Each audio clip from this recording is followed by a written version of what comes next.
Hey everybody, welcome to Speaking of Schmoedown, a sports talk show devoted to the movie trivia Schmoedown. I am Jay Wade. As usual, we've got our numbers guy here, Double D. How you doing, Dan? Well, another week, another controversy. It wouldn't be the Schmoedown with a week without controversy. So, but other than that, I'm doing great. No way. There was more controversy? Maybe that's why ASG's here. Maybe it's not. But either way, it's glad to have you back, sir. How you doing? I'm doing very well. Yeah, it was a fun week of matches either way, I'll tell you that much.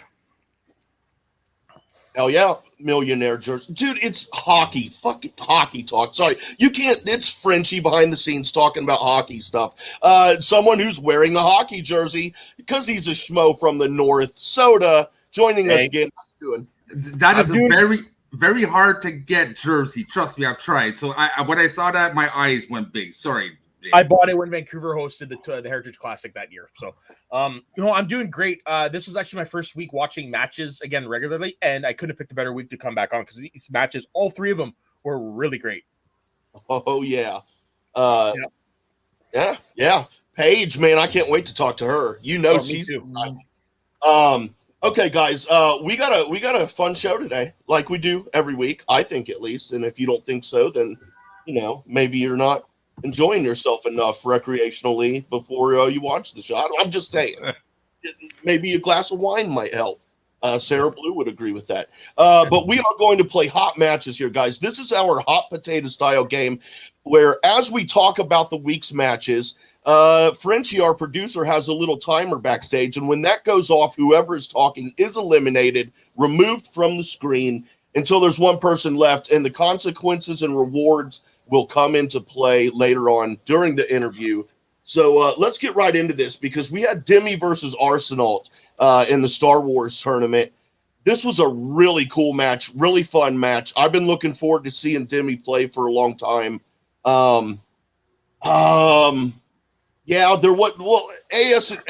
I'm just going to refer to this. We aren't going to deep dive into it, but I do want to say if you're interested in a very interesting conversation that is more complex than what I usually make them out to be, then go over and watch a special that ASG and I did a couple days ago, or yesterday, actually, about a specific question in this match.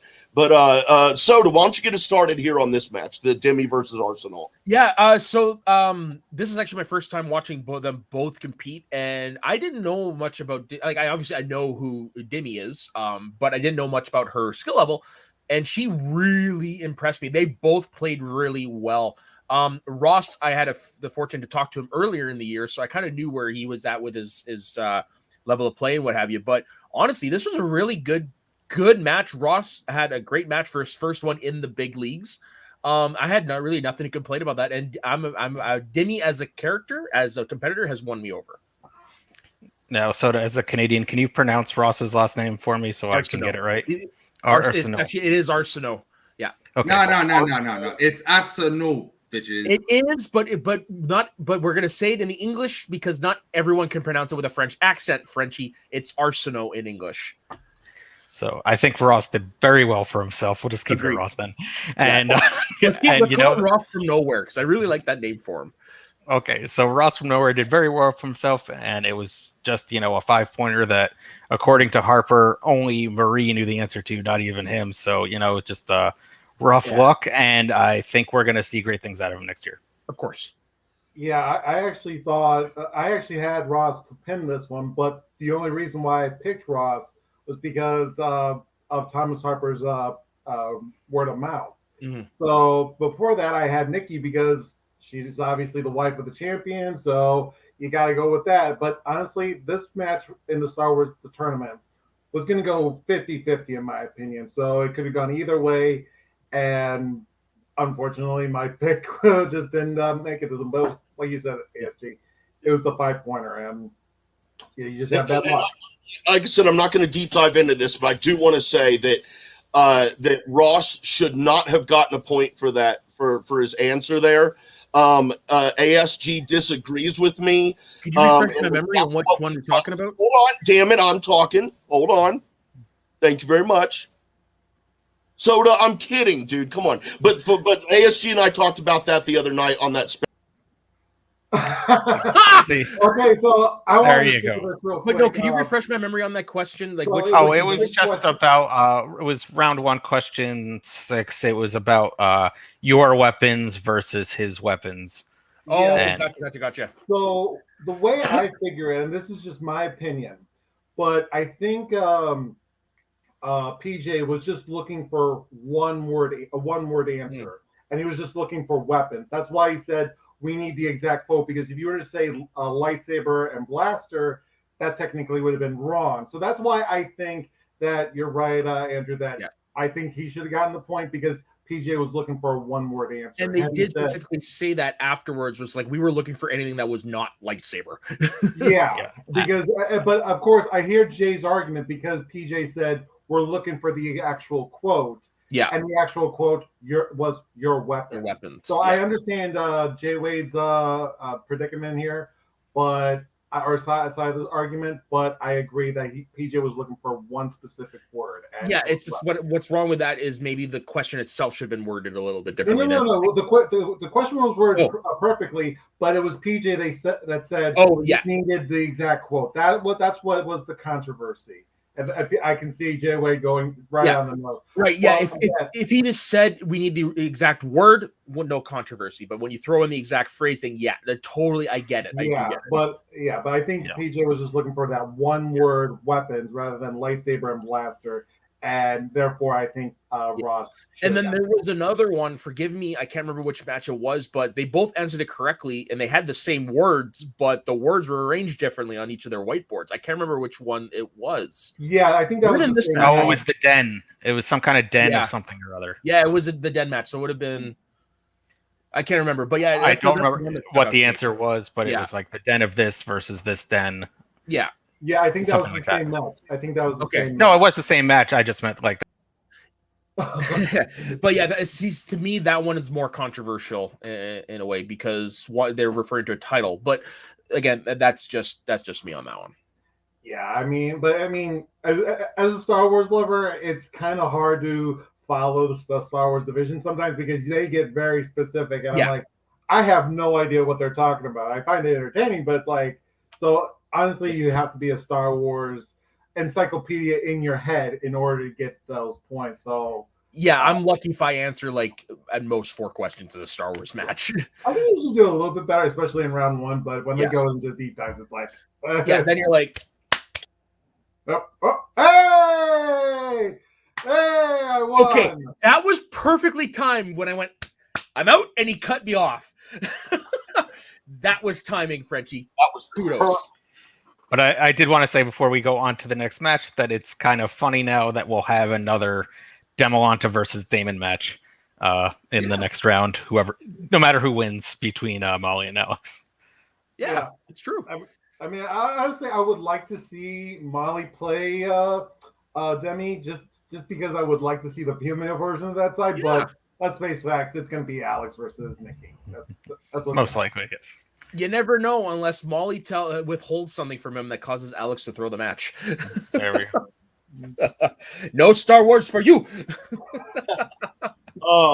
Okay, guys, this is the one I'm really looking forward to talking to. We'll actually we'll talk the least about Bateman for Betty, since Paige will be on with us. But who else other than me? Raise your hand, please. If you, honest to God, thought that Hauser was going to pull out a victory against Kalinowski in this match. The match was going on. I 100% thought so fucking good. I predicted Hauser before the match, like when we were doing predictions. I had not made any predictions, but during the match, like Soda, during the match, I'm like, dude, Hauser's going to win this. Well, that 5 is very temperamental. Like, who knows, when that comes to that. You never know if you're going to get one, get one, you don't. I just hope he doesn't become the next Witz. They're always so close and amazing, but never gets a win, right? Well, it sounds like he's going to play Jericho, so I'll give him a win there. Didn't he win his last match? No, he lost against Horowitz in a very close match. Oh, that's right. He's 0-2, and I definitely can't wait to see him next season. If possible. Yeah, well, I think he might. I think there's a chance he might play Jericho at Spectacular. That would be cool. This is something that I was thinking about watching the match yesterday. Is he the most accomplished actor to actually participate in the Schmoedown? He has to be. Sam Levine. Sam Whitworth. No, the reason why I'm saying that is because Paul Walter Hauser was an Oscar consideration. I was going to say, if you look, accomplished is the key word there. Yeah. And the word we're using, yes, I would. But you also, I can say that. You also have, there'd be a good argument for Kevin Smith as well. I mean, no. Well, I think Sam Levine would be more than Kevin Smith in terms of actor. Yeah. But, the question was actor. So Hauser. Yeah. And do not take out Humes out of consideration. Having your own TV show for 3 seasons is big. No, that is true. But I was looking more like in terms of awards he won because what was the name of the movie that Walter Hauser did last year that everybody was like was robbed? Jewel. Yeah, Richard Jewell, and then he had his turn in I, Tonya, which was also did he get nominated for that one, or was that also talked about? I don't think so. Yeah, but I know his name has been bandied about for Oscar consideration, so that's why I'm consider him the more accomplished one. Obviously, Levine's got the better career, but if we're going to talk about him, can we talk about the highest level accomplishment from this man? Stingray, baby. Of course. Stingray, Cobra Kai, dude. So I hope he comes back to that show so fucking Me too. I was bummed he wasn't in season 3. Yeah. Man. Well, I mean, they had a kind of, yeah. But oddly enough, I am named after Daniel from the Karate Kid. So that's really right. The reason why is because my mom thought I would look like my dad, and my dad looks a little bit like Ralph Macchio, and obviously she was right. I look, it's like twinsies, me and Ralph. Yeah, no kidding, eh? Oh, and for actors, even though he's not as accomplished, I gotta add Kevin Smith. That's true. That's true. Yep. The brother from Bobby's World. I found that one out when I went to interview him last year. He voiced the brother in Bobby's World. I was like, no way. Yeah. I didn't know that. That's awesome. Yeah, and that's actually how I introduced him, and it got a pop from him. Like, and now the star of Bobby's World. Nice. Yeah, he went out for. You guys remember the Mel Gibson movie Man Without a Face? Yep. Yeah. He went that story. Audition, or he was at least in the running for the role of one of the boys in that. Yeah. And the lead boy. Set of a movie and met Mel Gibson for lunch and stuff like that. Man, it's pretty cool. He was telling me about that in a past interview. So he'd mentioned that to me as well. Yeah, pretty cool. But Kalinowski ended up pulling out that win, but I really didn't think he was going to there for a minute, and I think he was doubting it as well. It definitely seems like his. Let me ask you this then: if Paul Walter Hauser had gotten the win, which would have been a bigger upset, this match or last year against Perry? Ooh. This one, to me, Perry would be a bigger upset because he did so well against Horowitz the previous match. I would have to say Perry as well because I love Perry. I think she's great. I had the fortune to meet her a couple of years ago, but you just don't expect much from her. She's great, but it's like you don't get that sense of like she could be counted. At that time, you didn't. I couldn't disagree more because I find Paul WH fell into that. Oh, they're getting stars. They're trying to. Sam's trying to get his friends type of shit, and automatically, okay, he's just there because Schmoedown needs views, and then bam, he was able to really perform. So I say Paul WH. Everyone loves Perry, and like she's kind of the underdog story everyone rooted for. He was just like we need stars, and then completely showed that no, Sam knows what he's doing. Yeah, but my opinion though is that would be true if this was Paul Walter Hauser's first match. But in that match against Horowitz, he really showed something, including pulling a very difficult 5. I don't remember exactly what that 5 was, but it wasn't like some easy question. And he was right there going toe-to-toe with Horowitz, who we have now found out to be a great player. So I got to use previous history to say that. See, if you're thinking along those lines, then you're correct. But I think I'm under the impression that the average fan, the average viewer, whether the assumption is correct or not, would assume that you've got an actor against someone who covers movies, writes about movies, watches movies for a living. And whether or not that it's correct, they're just naturally going to assume that the actor is going to lose. I think that's. I just think and that's going to get into our next match where you have a title holder versus a rookie, and ignoring how well Paige has done all year. Yeah. Well, yeah, but it's different. Like I said, No, I meant in terms of public perception. Is that like when people say, "Oh, it's a title holder versus a rookie," and ignore all the other things, then they go, "Oh, this is a that's huge still upset." a lot different because right there you're still looking at it with the rookie is still in, like, she's a movie person, like as far as movie competition. Paul Walter Hauser is an actor who was brought into the movie competition. You see what there's a little bit of a difference there. And like Perry knows how to play the game, whereas you can tell on this one, Paul Walter Hauser shows, what does talent stand for? And that's funny because, like, I actually, to start the season, thought the opposite, where Walter Hauser is somebody who is in the movie space, and Paige Frabetti is somebody who was a fan who auditioned, so wasn't necessarily like, you don't know where, what kind of knowledge she would have until she had her first match. It wasn't like she was a fan leaguer, so That's why I like talking about shit, because you bring up these interesting angles that I don't think about. So it works out well. Anything else to say about this match in particular? No, it was a good match. It was a good definitely match. pulling for Janine to beat Mike next round. That's all I'll say about that. Yeah. Oh, and I do also want to say the shade that Paul Walter Hauser threw at Mike prior to the match, top notch. that too. Joking on the sucker. Yeah. Okay. Yeah, that was a good. That was good. That was good. Not as good as what Chandra did, but it was still pretty good. Yeah, that's true. Hell yeah. Hey, Frenchie, you want to? Sorry, there was one more thing I wanted to. When Paul Walter Hauser asked about what the challenge is. I wish Sam was like, "Don't worry, I got it." Pretty much. And Frenchie, I'm sorry, I jumped the gun. I was going to ask you something, but we've got actually a clip from Birth to Schmoedown I just did with Roca 2 weeks ago. I sat down with him before he made his announcement last night.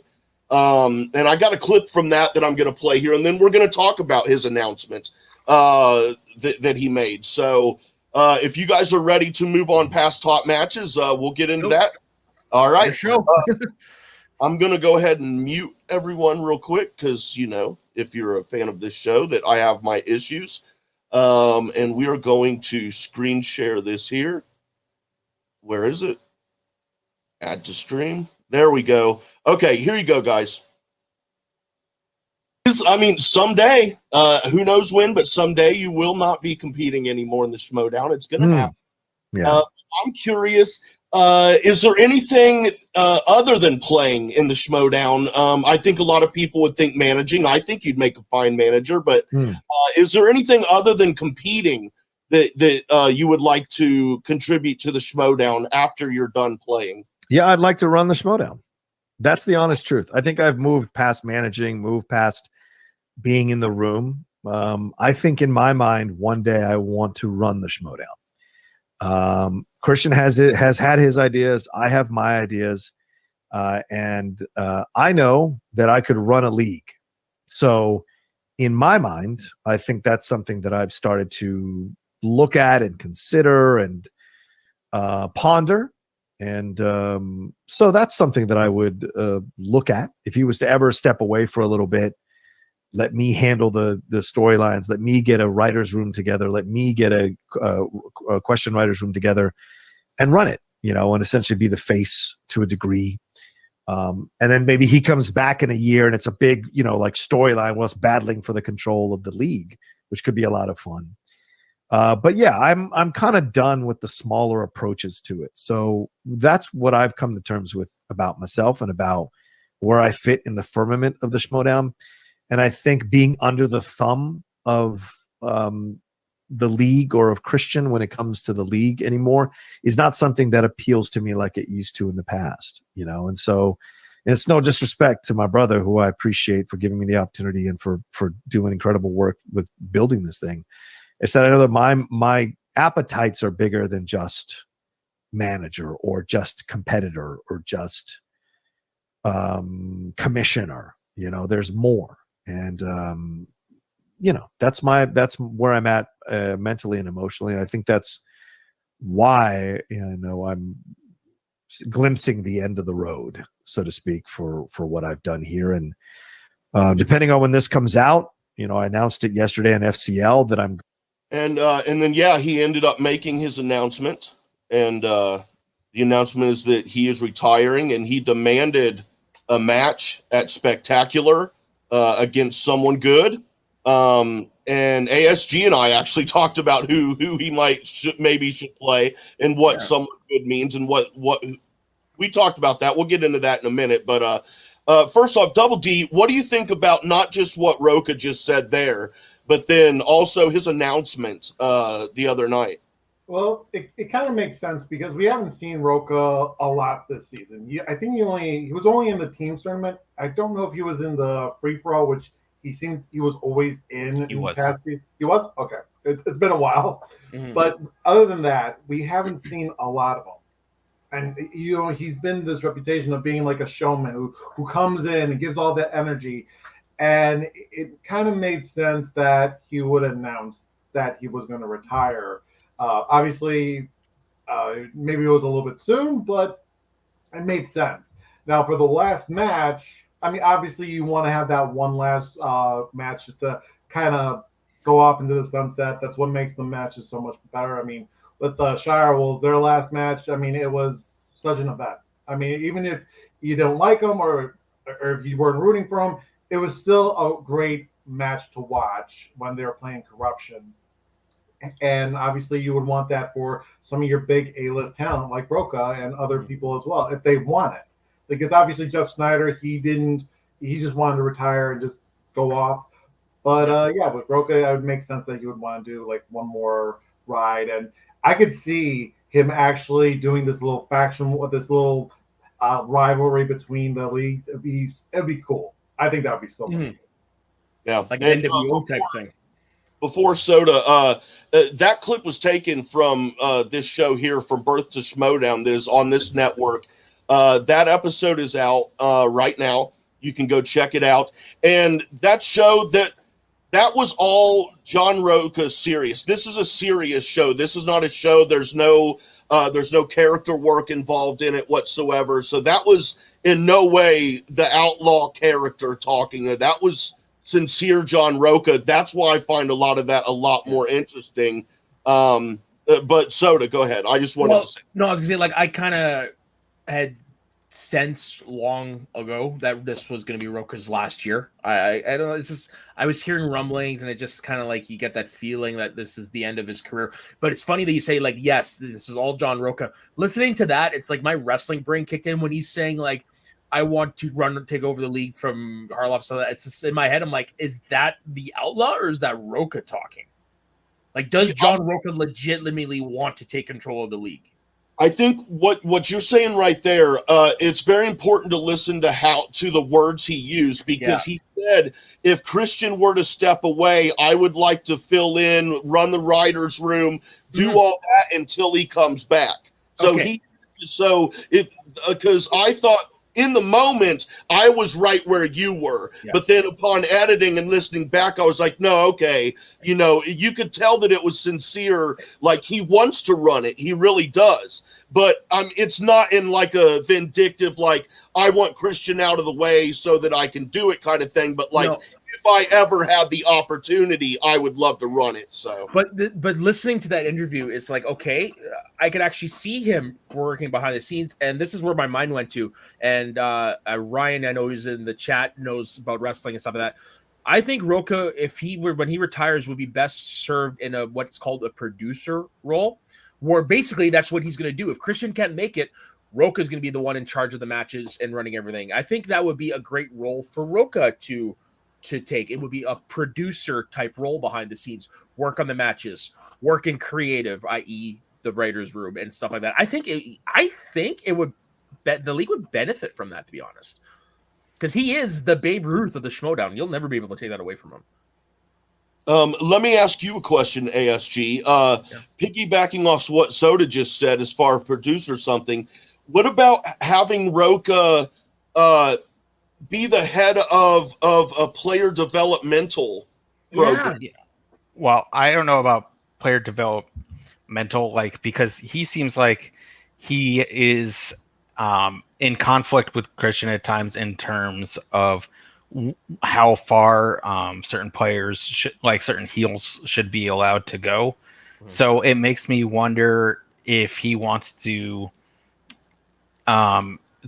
do his, like, he definitely sounds like he wants to be separate from Christian and how Christian runs things. So it's a question of, maybe he wants to like take over the FCL or something where it's not like a direct with directly Christian under him deciding things, where he's actually more independent in making his decisions. It sounds like that's what the kind of thing he's going for. I'm going to throw this out there again. I don't know who on this panel is a wrestling fan, but Harloff should maybe make Roca the Triple H, because that's exactly what happened with Triple H. He was in charge of the developmental territory, and it ended up being better than the actual HNB show. So, I mean, that actually is also a possibility for Roca. Take over the FCL and work that way, see if he can actually run a league. I think it's a great idea.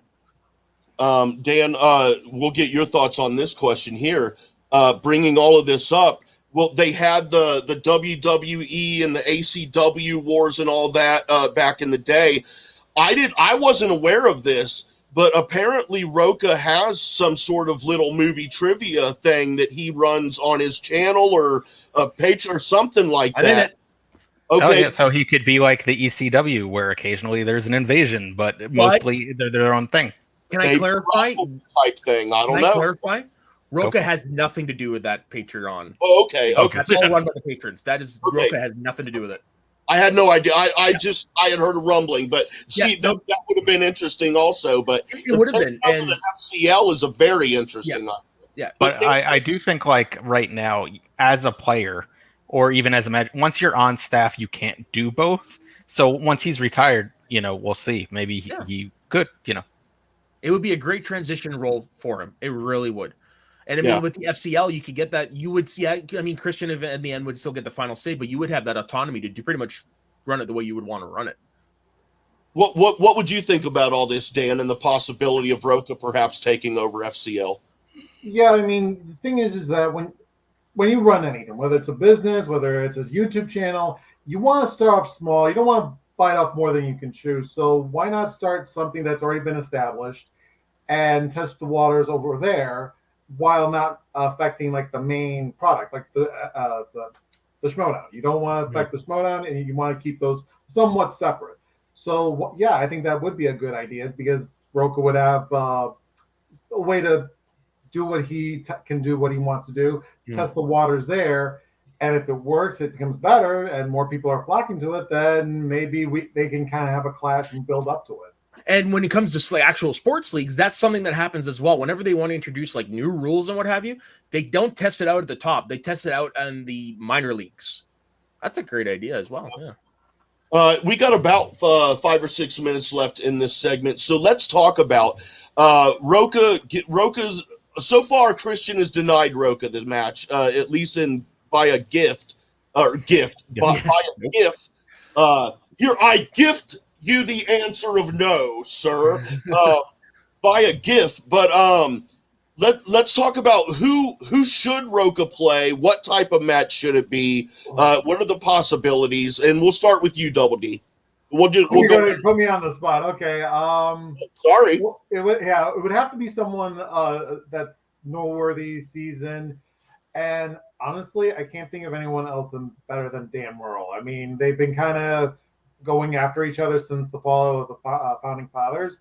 Why not build up to that? No titles, no nothing. Just basically what they did in Houston in private. Why don't we just get to see that play out for the fans and just have a nice send off? Just have those two legends of the game fight each other out and just have a nice kind of just sport about it. Yeah. And for me, it would have to be one of its biggest rivals. It can't be like a Kurt Angle, Baron Corbin thing. That was a little disappointing. And so for me, the top two people who I think of, obviously Dan Murrell, because of the storyline implications, some of that. But I think the best way to go out is to finally give the fans what they want. Roca Mance 3. Bring Mance back for one match. One match. Interesting. ASG, what do you think? I've said previously, just based on the fact that, Merle, you don't know if where he's going to be in terms of the tournaments, like if he's going to be already playing for titles. And no offense to the old guard, but I think Riley will be available. So that's why I more lean Riley than Merle in terms of having two legends that have kind of been put to the wayside. And it would be just nice to have Riley have a I can't remember the last time I saw Riley at Spectacular, probably with Who's the Boss, but it's been a while. Yeah, I think Who's the Boss was the last one. Yeah. And myself, I don't have it. Okay, if I had to throw a name out there, I would say, dude, bring Clark Wolf back. One match. But damn it, Frenchie, I can see you starting to talk already, and I haven't even said anything. I didn't say anything. Now I'm talking. Lips moving. I saw your lips starting to move. But no. But Clark Wolf, dude, that'd be cool to have. Just bring her back for his final match. But no matter who it is, I know that there's going to be the thoughts and the temptation to match him up with someone that there's a good chance that he would beat, so that he will go out with a win. However, I want to see him play his final match against someone where you honestly do not know who's going to win, and it scares you. That's what I want. And for me, that choice is William Bibiani. That would be versus fun. Bibiani. The last match would be a perfect ending. I agree. That actually would be a great matchup there as well. Well, actually, when I was thinking, when you say somebody who he likely could be, I don't know why it made me now think of this, but due to how many matches there have been in teams where they just, lost, 3 out of 4, Mike Kalinowski. That would be fun as well, because they do have that friendship that goes way beyond the Schmoedown as well. I think that would actually be kind of beautiful. Yeah, I agree. Yeah. But I will say this: they had better give him a similar send off to they did with the Child World. Roca deserves it. They need to have those people coming out and saying thank you. He earned that. He earned it. Oh, there was one more thing. We got like 2 minutes left here. We'll go around here on some thoughts. As far as Roca had said, I don't care if you've got to cancel a match to make room for me. Now, I don't think that'll happen. I think they will add Roca's match to the card. What do you guys think on that? Oh, I agree. I think it's normally the title matches plus like 2 other matches, and he'll be one of those other 2. Yeah, and we're far enough out from it because that's December. I'm saying 4. I'm saying they're going to do the regular title card that they were going to do, which would be 3 matches, and then they are going to add Roca's. No, 4 plus the 2 other matches is 6, is I think how it was last year, and that's how I'm saying. Wait, how many matches are at Spectacular? Yeah, because last year was the 4 title matches, the Kevin Smith, the Fort Klaus match, and the Jericho Brittany Young match. Spectacular. Yeah, that's why it's called Spectacular. Brain fart. You could. It happens when you get older, isn't it? I'm with you there. You there. Yeah, I think they've got to have Roca play. They just have to. Yeah, it's like Wayne Gretzky playing his final game. You have to honor the man that helped build the foundation of the league. Riley may have been the first champion, but Roca is the reason why the league is where it is now, because he was the first to do character work. And as much as kayfabe, I want to pretend it's kayfabe. You're not going to call out for a match if you're not going to get a match. It's of course. This was probably planned a while back. Yeah. Okay, everybody. Hey, that wraps up the talk about the Outlaw. Here in 10 minutes, we've got Paige Frabetti will be joining us. But until then, we've got Frenchie's Corner right now. So let's bring that lovable Frenchie goof out here. How you doing, man? Ça va très bien, et toi? Dude, we didn't talk all week. We didn't even talk Monday. Like last Sunday was the last time we talked until yesterday. I mean, with the new job, with taking care of Luvu, with other things I cannot mention over camera, life has been busy. That being said, we're talking now, and it's a shame that the only times we talk we're yelling at each other, but it's okay. All right, so for today's Frenchie's Corner, this is a interesting one. This is a very, how can I say this? Particular one because I'm personally invested, and I'll say right now, disappointed. Was Ben Bateman's single season a disappointment? Now, there's this whole wrap up, this whole hype, right, around the fact that super teams, and he's on the faction that's gonna make him win finally, and it just went into a poof because I had high expectations.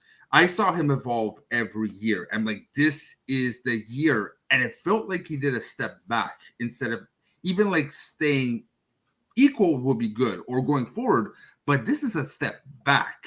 So I say it's a hell of a disappointment. Very interesting, sir. So do I. Okay. I had and especially coming off of last season and all the drama and he had a pretty damn good last season, I think. So it just, yes, dude, I think so too. There were high expectations, at least for me, but I know there were from the faction. You think about the off season, supposedly he's contacting all the managers. Yeah. He ends up with the dungeon. He brings Dan Murrell with him. I mean, it was this big, huge hype thing. The dungeon, and then it just like, implodes. It implodes. It's true. Like he was playing games. He was trying to, see like who could get him best, but then he tried to hype himself up. And then, especially with last match, losing on Oscars and movie release dates is like, holy, okay. Wait a minute. More time watching movies and practicing as opposed to playing that guitar, then maybe he would have not disappointed. Either Andrew's shitting in the bathroom right now, or is making weird faces. So I'm gonna print him on. Give me a second. But take out the Frenchie's Corner, bro. All right, so are you shitting or okay? You don't agree. All right, I completely disagree. We're talking about Ben Bateman's single season. Last year, Bateman was 1-2, where his only win was to Andrew Guy.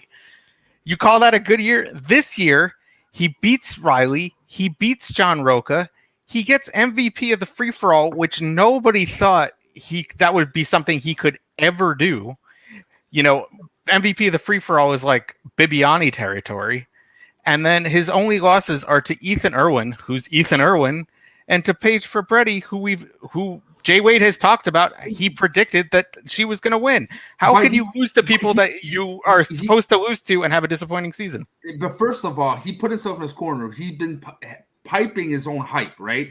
Doing this whole charades of so the question was, is it a disappointment for him or is it a disappointment? It's a disappointment in general. For everyone.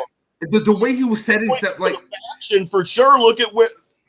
And look, if it wasn't for this whole. In terms of faction, also, yeah, his points for his faction this season have been great.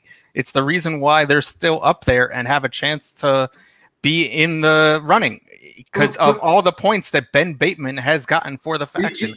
If you hype up your character that much, you better fucking win a title. You better not lose the way he lost. Damn right. If it was any other player, maybe, or like this whole thing of super teams, maybe. So you got to set the character stuff. So you're saying anybody with an ego character has a better chance of having a disappointing season? No, yes, I go with you actually go with the results, not with.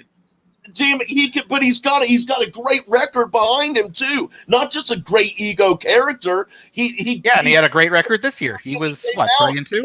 He slipped and he fell face first in the mud this season, dude. 3-2 with a free for all MVP. That is a great season. But now that's the thing. If you're tooting your own horn, right? If you're tooting your own horn that much and you're going out in the first bracket of the tournament, that's bad. Well, no, this is the second round of the tournament, by the way. Okay. Which I think is very important that he didn't lose in the first round, which is another marker of a disappointing season. And you also have to take into account that Ben Bateman I'm sorry to say this, is not Ethan Irwin. He might try to like hype himself up as being one of the greatest, and he wants to be one of the greatest. And I think his MVP at the free-for-all helped him in getting there in terms of where his overall standing will be eventually. He is not somebody who you should expect to win a match against Ethan Irwin even 6 times out of 10. He is somebody who you should, expect to be that like A-tier player, but occasionally he's only won the title once. So basically, you're saying he's not a disappointment because you had no, how do you say this in English? You had no expectations of him. I had some expectations, and he lived up to those expectations by beating Roca, by beating Riley. And then he exceeded my expectations by getting an MVP in the free-for-all. Eddie Wise sitting down there with the fucking balloons. Ha, ha, ha. Hey, you want your boat? That's where your expectations were for him then. We're in the gutter. No, my expectation. You're going to call that a gutter to beating John Roca is not gutter expectations. All right. Look, I need to hear some sense. Me and Jay Wade are going to come out. I don't know if they're going to agree with you or not, ASG, but I'm expecting some.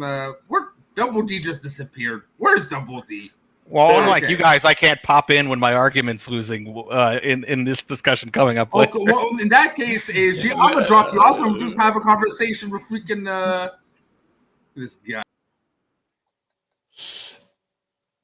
Hey, everybody! Here I am, solo. I don't know. There we go. Okay, I got now.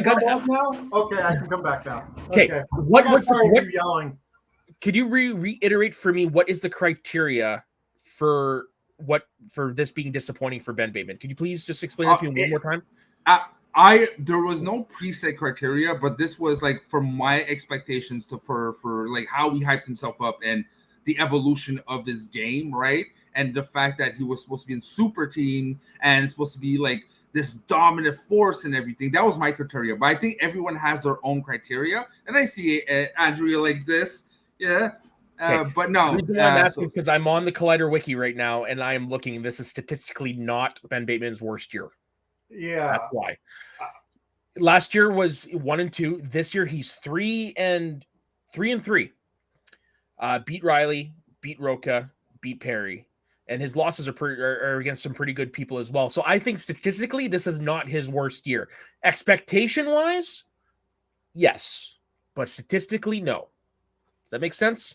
Yeah, I think this is more about, did you get swept up by the hype? And for me, I'm not getting hyped up by Bateman because he said this time and time again, even when he was here. Wait, I think he's 3-2. The only losses were to Irwin and now Paige. I don't think he had another singles loss. Well, okay. The third loss is the three free for all, but still, statistically not his worst season.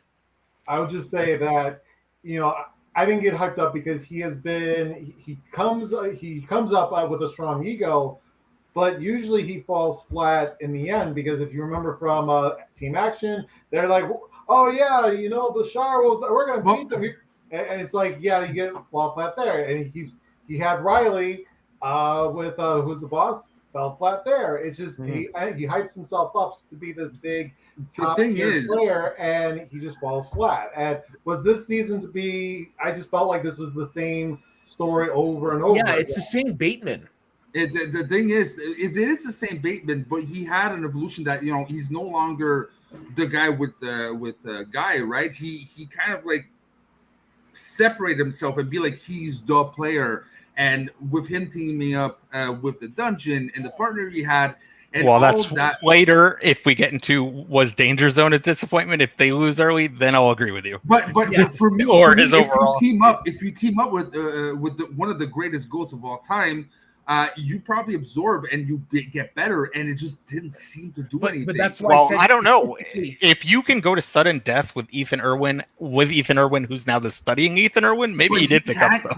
He can't close anymore right now. But that's why I said statistically it's his best season. But expectation-wise, it's his worst because he had the bigger expectations. So it's a bit of yes and no for that particular answer. Well, actually, I think last year was his more disappointing season, even for sure. even like expectation-wise and everything else. Yeah. All right, so we're gonna drop off because we do, if I'm not mistaken, have our special guest. So let's move on, and we will stick with the winner, which is Double D, and we'll. I'm still here, Frenchie. That's me. That's me and my Frenchie and I are gonna battle about who controls the buttons until the day we die. Who's Rocco, who's Christian? Okay, everybody. Hot matches. The consequences and rewards come into play here. The winner, who is Dan this time, he will start the interview off one-on-one, and then every few minutes, the rest of us will join in order that we won or lost, rather. Or that we won. Y'all get it. But yeah, so Double D, why don't you get us started? Our guest is now here. Well, introducing the Boston badass herself, Paige Frabetti. How you doing, Paige? No, thank you so much for having me. Still on cloud nine, kind of. Still doesn't feel surreal. Yeah, that was nice. A really great match. I mean, to be fair, I did have Bateman win this, but I love being wrong, especially when you prove me wrong. I love it. I can't get enough of it. So I'm glad to see that you're going to round 3. My first question is, you're going to be facing the winner of Josh Horowitz and Griffey Nooms.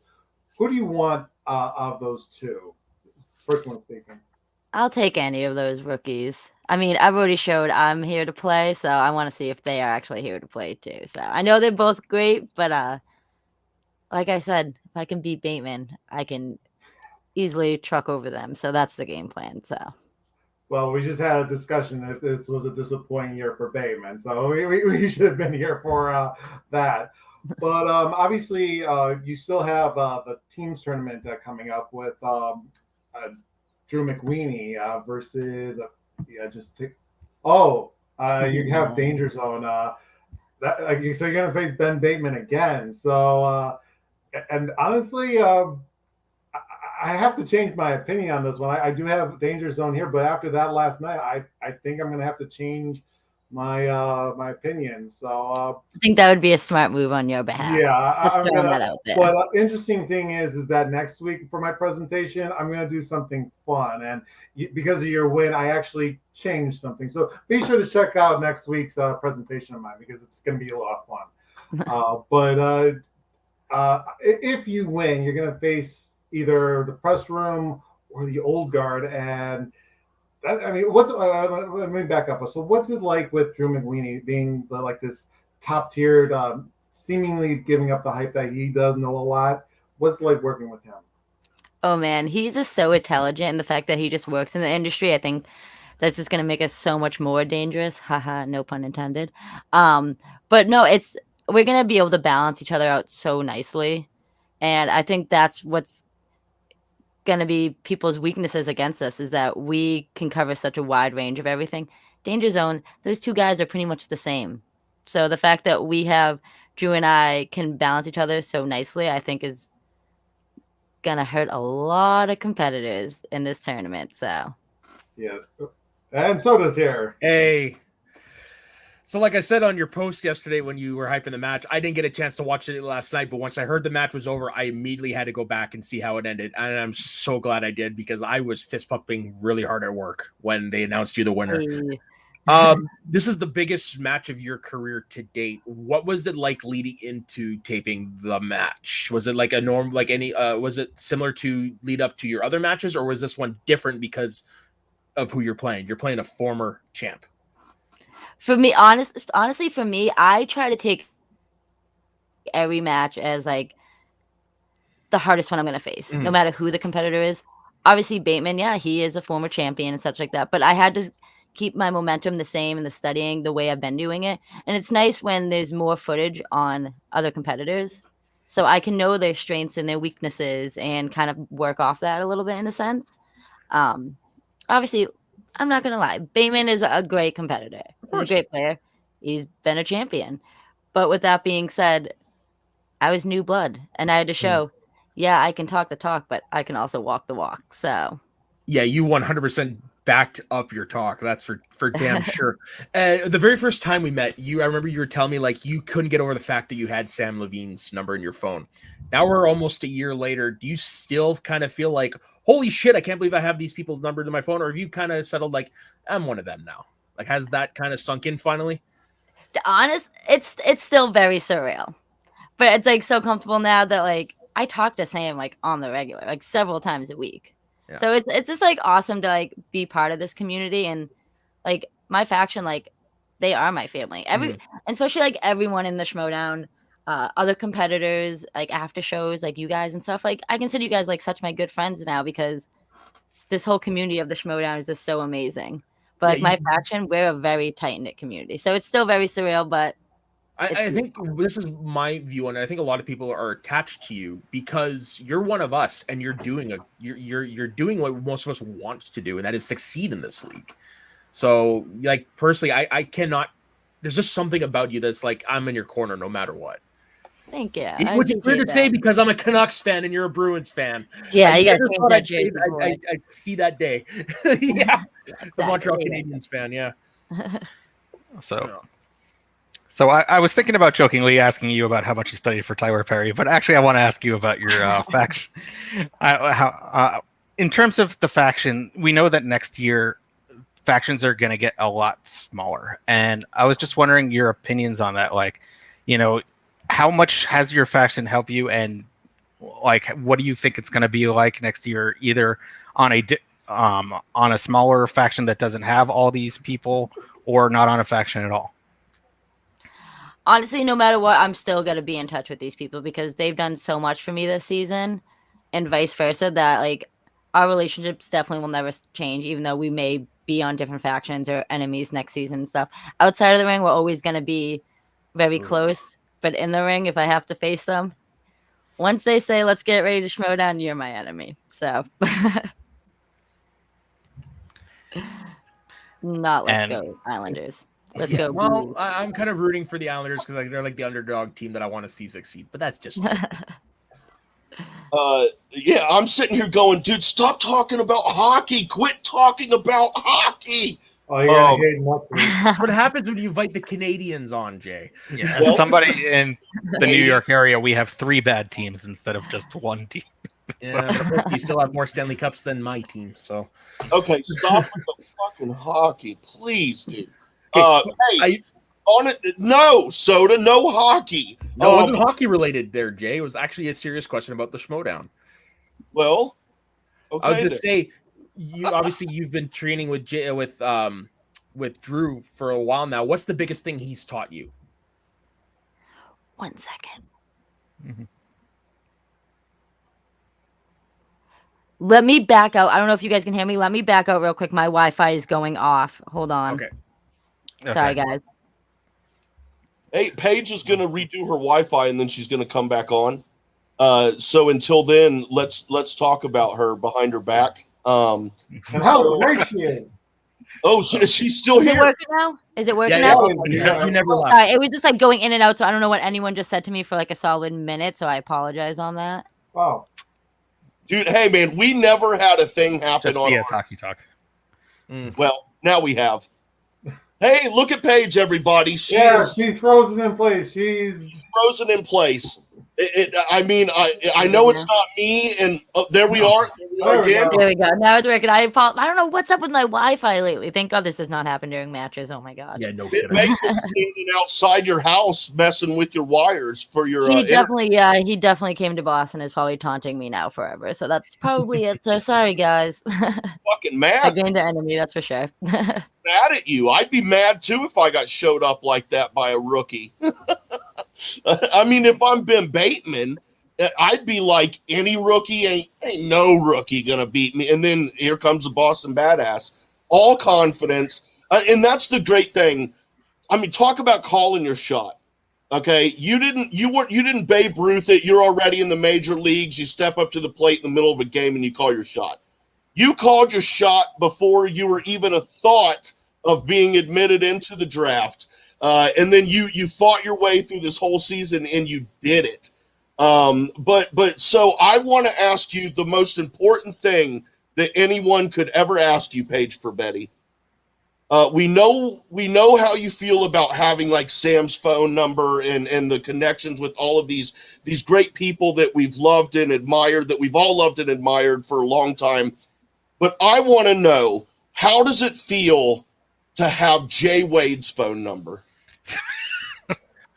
Dude, it's the most wonderful thing ever. Considering I literally just got a phone call from you like 5 minutes before this started. Like, that's a blessing. I am so only sorry very for few him. I'm so. I'm so sorry, Paige.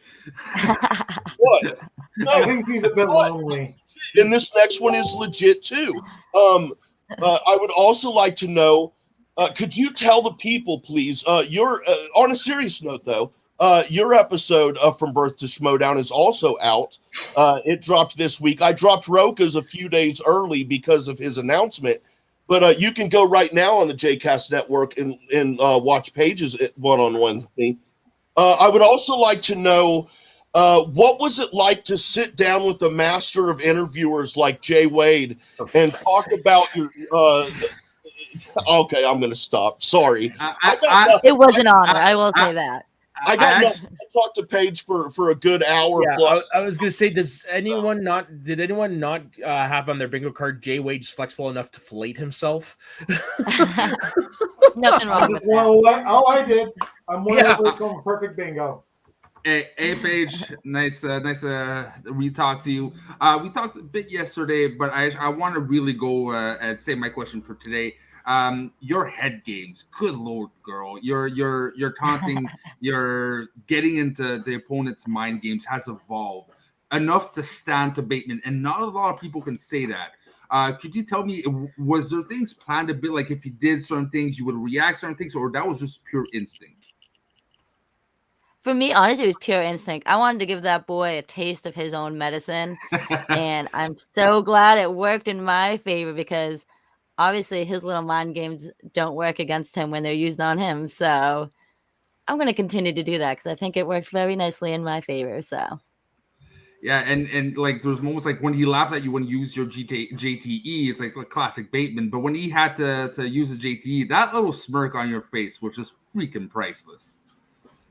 Oh, he is just, I mean, I knew I had him rattled in his boots the entire time, and especially off his 5-pointer when he answered it right away. I was like, yeah, yep, he's a little nervous now, and I am so glad for it. So, no, I definitely think I got under his skin, which makes me feel a little bit good. So, even if I didn't come out on top, the fact that I definitely rattled him a little bit made me feel good. Yeah, I saw how much he was smiling when you were using your JTEs on that 5-pointer. That I know. Exactly, yeah. The waiting game sucks, right? So yeah. I wanted to say so. I made an observation this week because you dropped your promo where you had the Bateman song and mocking him. Chef's kiss. So I've got okay. So shortly after that, Ben had then tweeted out that he's got 3 tour dates booked in the dates, and then said more to follow.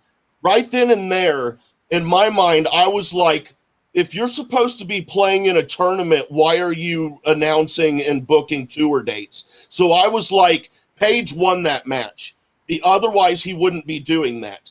And then beyond that, when we were breaking, I was talking to Taco on Frenchie's channel, Schmoes of the North, the other night, breaking down the teams brackets, and it was your team's match. And I was like, dude, same thing goes there. One, even if that has nothing to do with anything, the momentum that Paige is now bringing into that team's match is going to win the day. But I still stand by that. If you're supposed to be playing in a team's match, and now, why are you booking dates to travel and tour with your music? So, and I mean, it happens, and I'm not saying it's a spoiler or anything. I'm just saying if you think about it and you connect those dots, you could be like, maybe that's what's going on. But I just wanted to say that I noticed that this week. And I actually know, like, you can read that comment. Sorry, Frenchie. Yeah, Ryan makes a good, hey Ryan, by the way, are one of our OG fans. Ben Bateman's post-match interview was him deflecting his loss, saying he has been focusing on team belts more. Again, like a sore loser. I like the character, but he cannot give the respect you deserve. You beat his ass in a beautiful way. Okay. Thank you. I just want to say I disagree because he did give Paige credit, and unlike some other people who, when they lose, just want to still talk about how it was all of them screwing up and not the other competitor, I feel like that was him like more saying, yeah, no, she just beat me, and all credit to her, rather than like me try to say it was something I did wrong. But yeah, honestly, and listen, at the end of the day, in that match, both of us made 2 little mistakes. His just cost him a little bit more than mine. So it really could have gone either way at the end of the day. But damn, how do those apples taste, Bateman? Because mine tastes good. So So I watched the 5-pointers twice now, because like I said, I had to go see how it ended, but then I rewatched the match last night. And be honest, you knew Monsters University right away, didn't you? maybe. Yeah, I was like, that's what I meant by Bateman's smile. Is I think Bateman knew that she knew. Oh yeah, I've done it in a match, in a fan league match where it was what Steven Spielberg movie starred Richard Dreyfuss, John Goodman, and so forth, and I knew the answer right away. But I did that. I milked it right to the very end. I knew it right off the bat. So I mean, recognized that look. You got to give him a taste of his own medicine. And though, if you do think of it too, like Nathan Lane has done voice work in other animated films. Yeah. So hasn't Bill Hader. And honestly, the giveaway for me was Audrey Plaza, because I was just like, all right, I can't think of anything else she's done besides Monsters University. And I got to give major props, though, to my 2 teammates, Frankie and Amu, because right before the match started, like, obviously we get the wheel, like, sent to us, and Pixar was on the wheel. So they were, like, coaching me through Pixar questions, like, sending me random stuff. And they really helped me win that match, so. Yeah, see, for me, that's how faction gets it done together. For me, the giveaway for that was Nathan Fillion. Because he's only done 2 Pixar movies, and they would never ask a Cars 3 question. Yeah, they definitely wait until the next match. Yeah. Right now, I need to make sure I say Cars 3. They'll ask a good dinosaur question. They'll ask a Cars 3 question. What's Pixar? I'm sorry, Jay. Wait, you have no soul. All right. Now,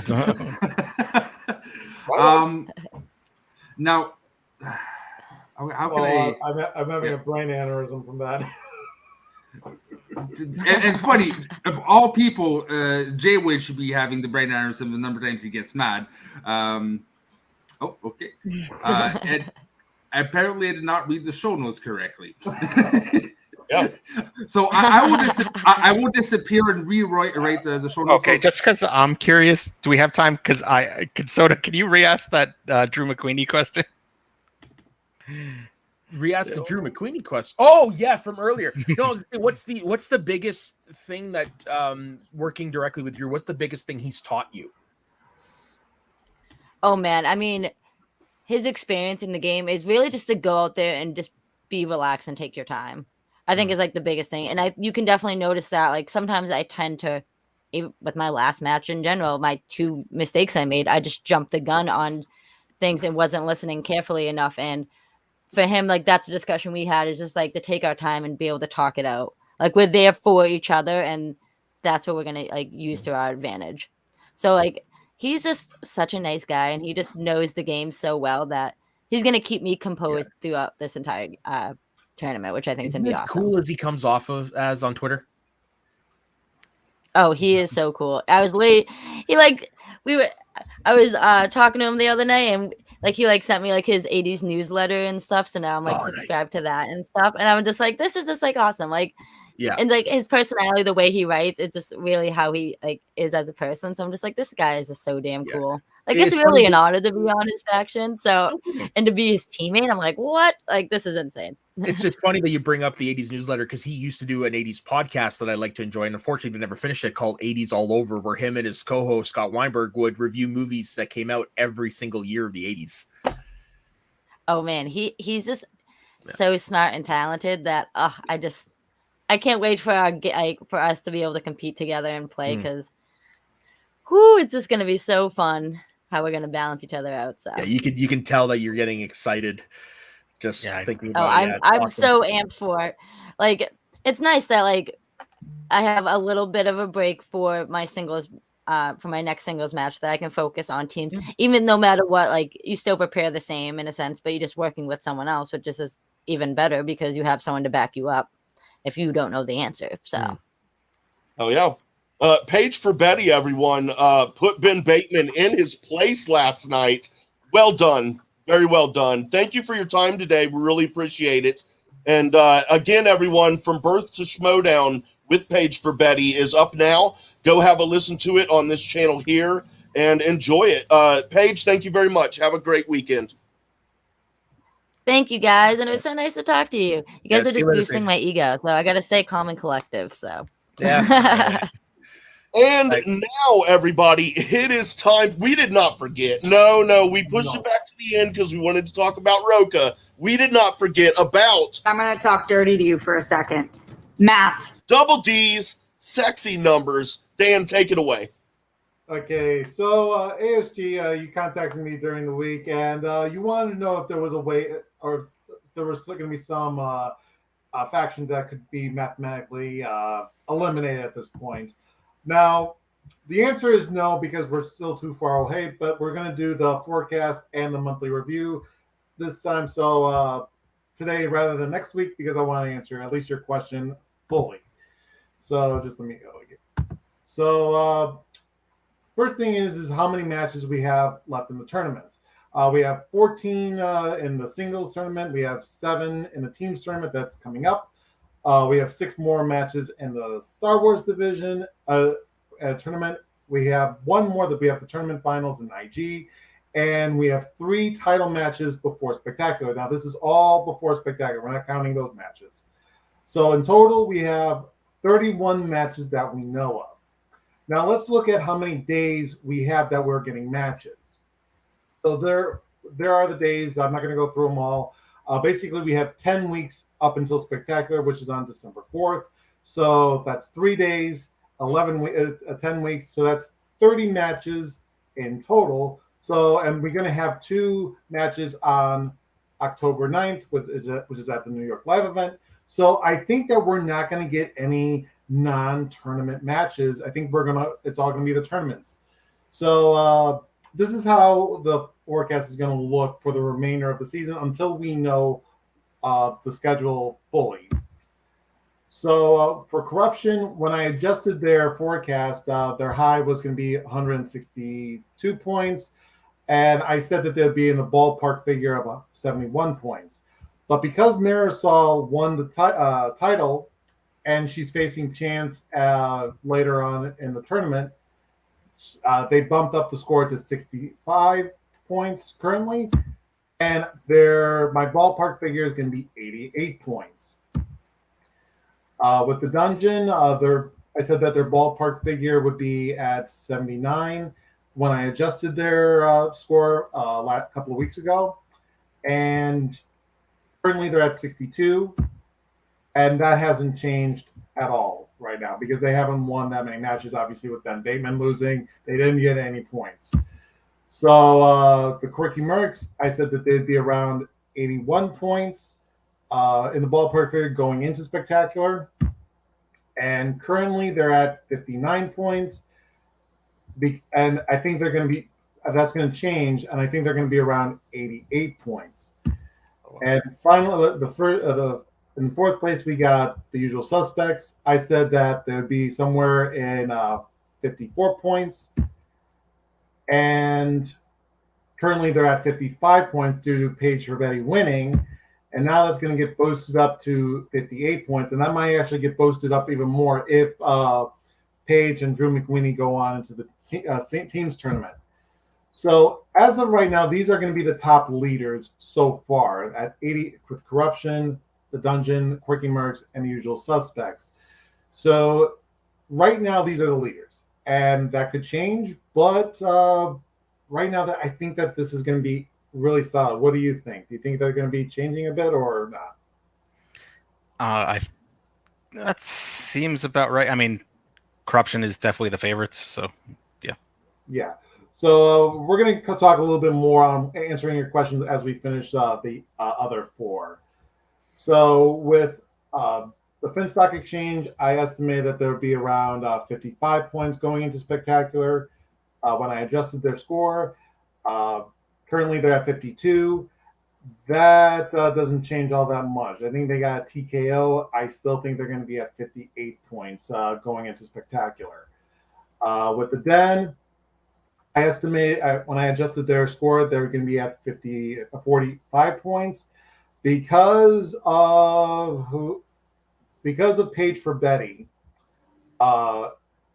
and because of Ross losing the Star Wars match, they're not going to move at all going into Spectacular. At least according to they actually dropped from 122 to 96 points. That's a huge drop. As what they have left on the table, I don't think they're going to score anything else. What's going on into the tournaments? With Swag, I said that their estimated score going into Spectacular would be at 30 points. Currently, they're at 18 points, so they haven't done much. And I think they actually dropped down to 27 points. So that's not looking good. And their high is going to be at 87 points. And finally, the Stars, they're at 16 points. I said that they would be around 26 points going into Spectacular, and that's all because of the Star Wars division, the Star Wars tournament. Because I think Alex Neyman has the best shot clearing that Star Wars tournament. So that's where all those points are coming from, and their adjusted is pretty much the same. So here are the final basically scores. So basically, no one is out of the tournament mathematically as of right now, because this little line right here on every single one, that's their highest peak. Because if you get if you get KO'd, you get bonus points. So every single line, this line represents all those bonus points together.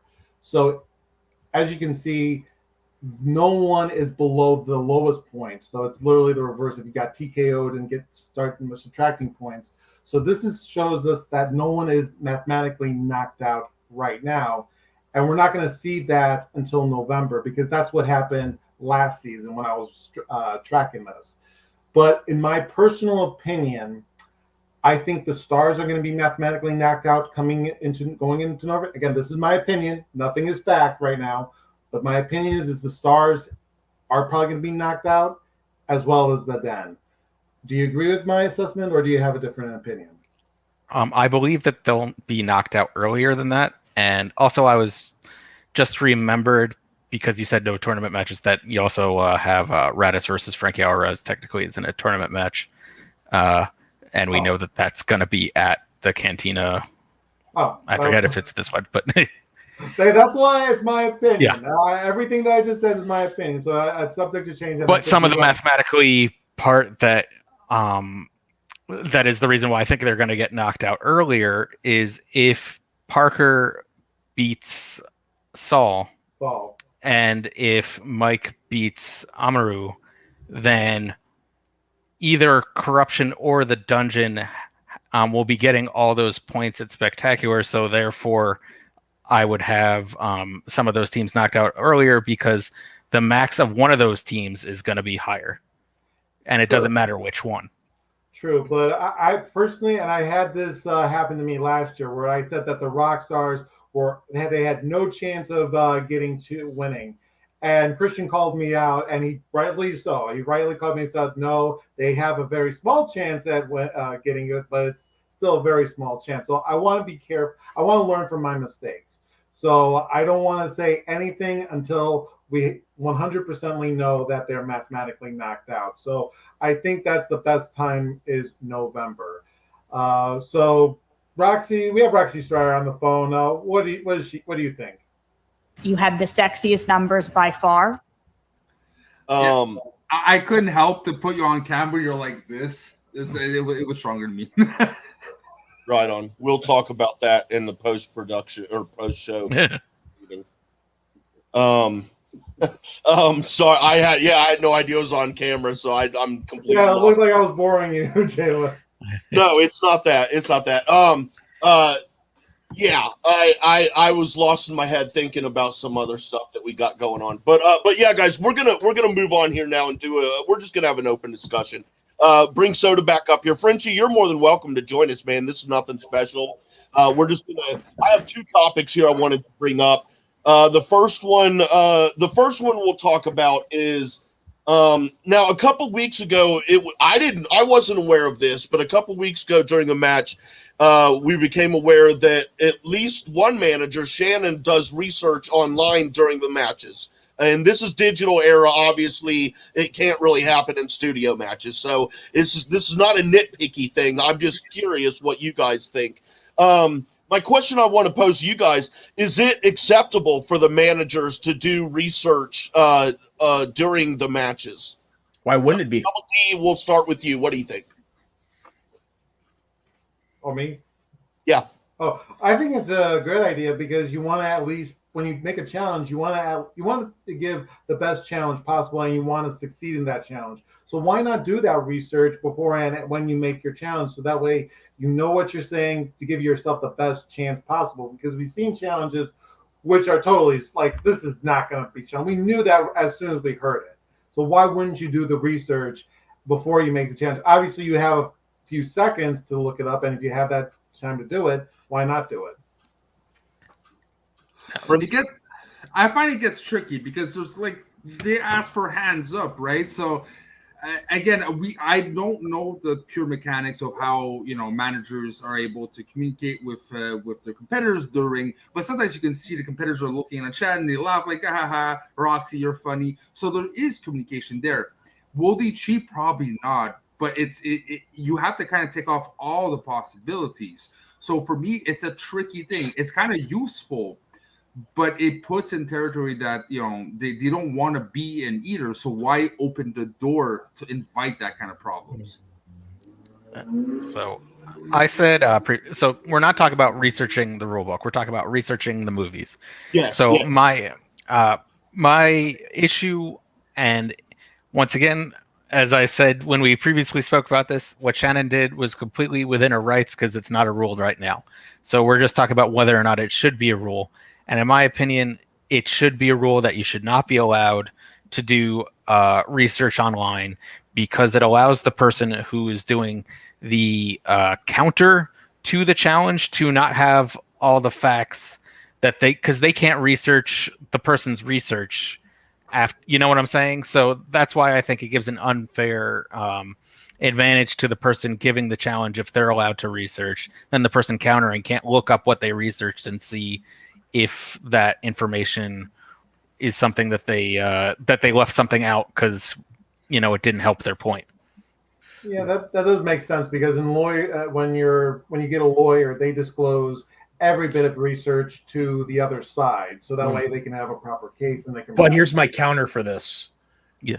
In sports, is it illegal to have a video coach? People who are looking at the game as it's going on and then signaling to the coach, "Hey, there's something off here." It's not illegal there. If this is right, but the other coach isn't hampered by the video coach of that team existing. Like that's what I'm saying. I'm talking about the concept of it. I have no problem with them doing research at all. But the thing is, like, the video coach won't influence the outcome of the game during the game. They can check, did this happen, that happened, but they're not going to assist into a goal. Well, yes, the video coach could tell the head coach challenge this call. Yeah. Yeah. I would like to see that video coach kind of idea come in. Like, not have Shannon do the research, but have somebody else do the research. So say, we got something here, pass it along. I think that's something that could actually go well. And I think that's fine when we're talking about the rule book, but I just don't like that in terms of researching movies. I agree with ASG. I mean, like, already it's hard to find sometimes managers like to fill in the managers when they're not there. Now you're gonna have to take another teammate to be a video researcher or like a information researcher. So, and next year they're reducing probably the number of people on a faction, so that becomes even more harder. So logistically, it's not impossible, but it makes things more complicated if that becomes we have to have a second person. Yeah, but you know what? It's something that's probably not going to last long because they're going to be transitioning to primarily full-time in studio matches. So it's not, to me, it's not something to worry about right now. Well, I never said it was something to worry about. No. I said for me, like it's not a big issue for me.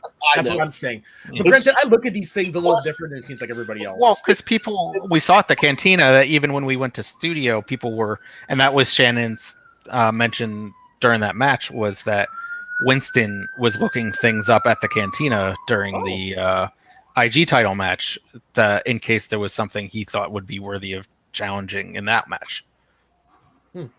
I just want to remind everyone that I don't know. Never mind. Okay. I don't know. My thoughts on this. Sorry, I got lost again in my head. My thoughts on this is that I don't think there should be any research at all done. I think it should be the players' knowledge of the questions and the information and all of that, the trivia, and then the managers. They either have movie knowledge or they don't. But their role is to have the coaching knowledge, the rules knowledge, that aspect of it. And I don't think that there should be any of that allowed whatsoever.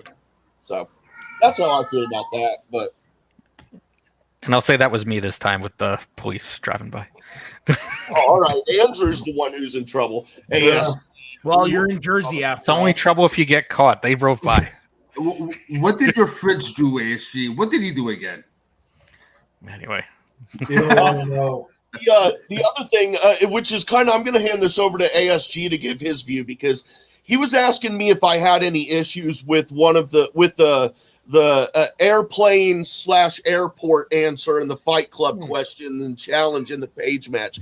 Now, when he asked me this, I was like, no. I mean, like, I have no issues with it being challenged, and I think that it was called the right way. Then ASG brought up a viewpoint that I'd never thought of before, and now I'm rethinking it. But what were you saying about it, ASG? Okay, so in the question, they asked, where did the narrator first meet Tyler Durden? Can you still hear me? Okay. Where did the narrator first meet Tyler Durden? And she answered the airport, and the answer was, and then I forget if Christian then said it was incorrect, but at some point, Paige then says airplane later, and then Sam challenges, saying that the answer had been given away before Ben Bateman was able to steal it with airplane, and therefore a new question should be asked. And I believe the dungeon kind of misunderstood what the challenge was and was just making sure that she wasn't going to get the points for correcting herself.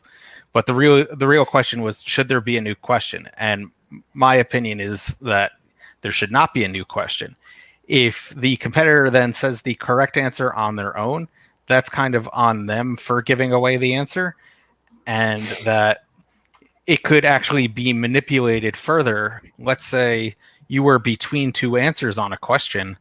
You could say your first guess, and then once they kind of registered that as being your answer, say the second answer to try to force that to be a steal that they can't ask the other person the question for. So I think it was an improper ruling, and that was Ben's opinion as well, that he was joking around about getting two steals because he had to answer a second question.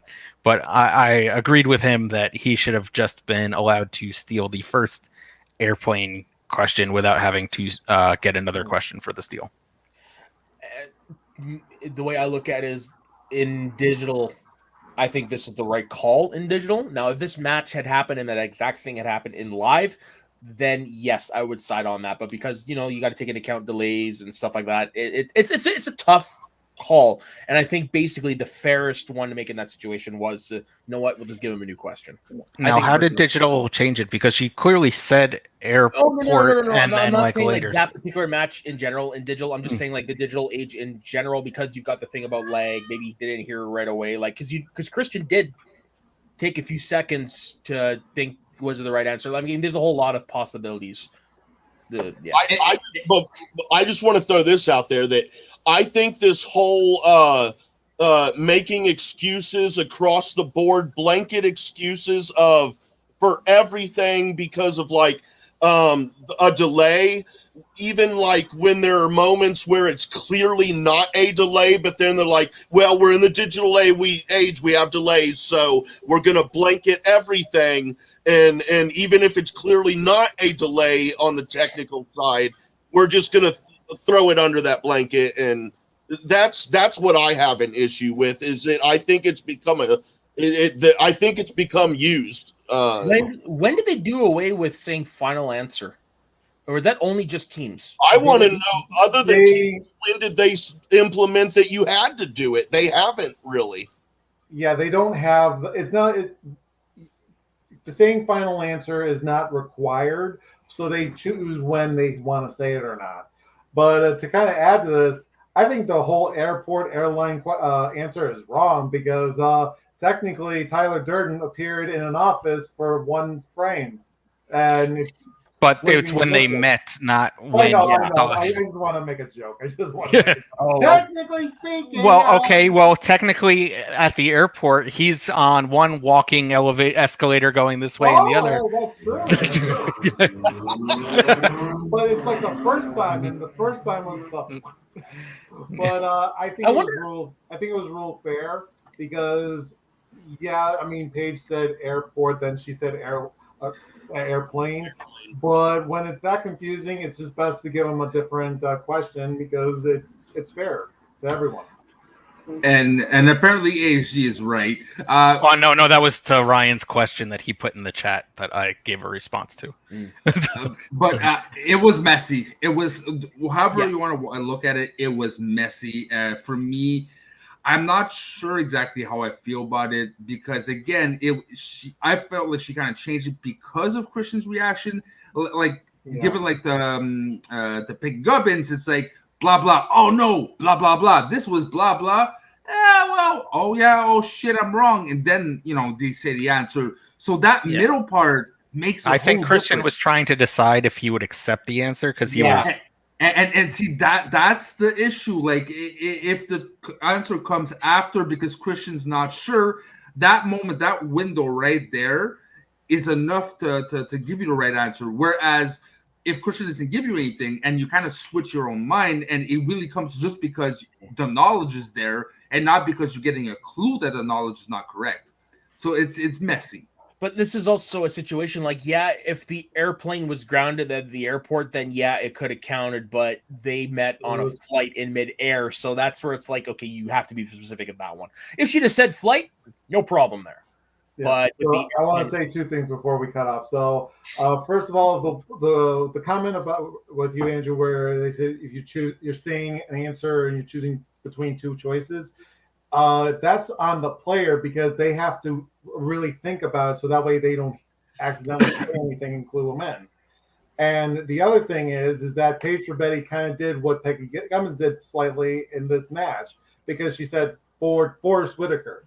So I felt like that was the proper way with the rule that's stated in the rule book, where she was about to say Ford, but it's like, no, Forrest Whitaker. So I just thought I wanted to add that point. See, I thought she just got the word caught in her mouth. Yeah, that's what I thought. So she said Ford. I'm like, no, Forrest Whitaker. So she said it perfectly how that the rule was supposed to say it. Oh yeah. Hey, and that's gonna do it for today, everybody. This was a fun show. Paige, as always, is awesome. Thank you very much again, Paige, for your time. Frenchie's Corner was a lot of fun. I still stick by what I said.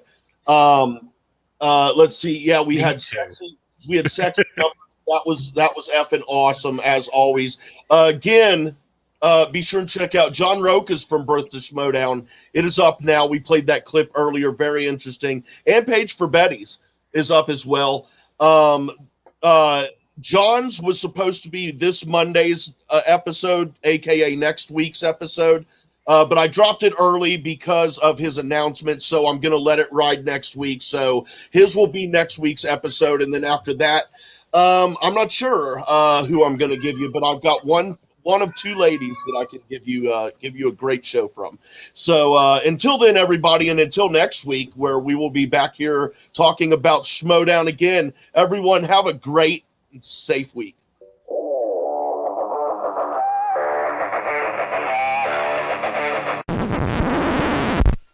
hear something funny? The mic wasn't on that whole time. No way. Yeah, for real. Oh, wow.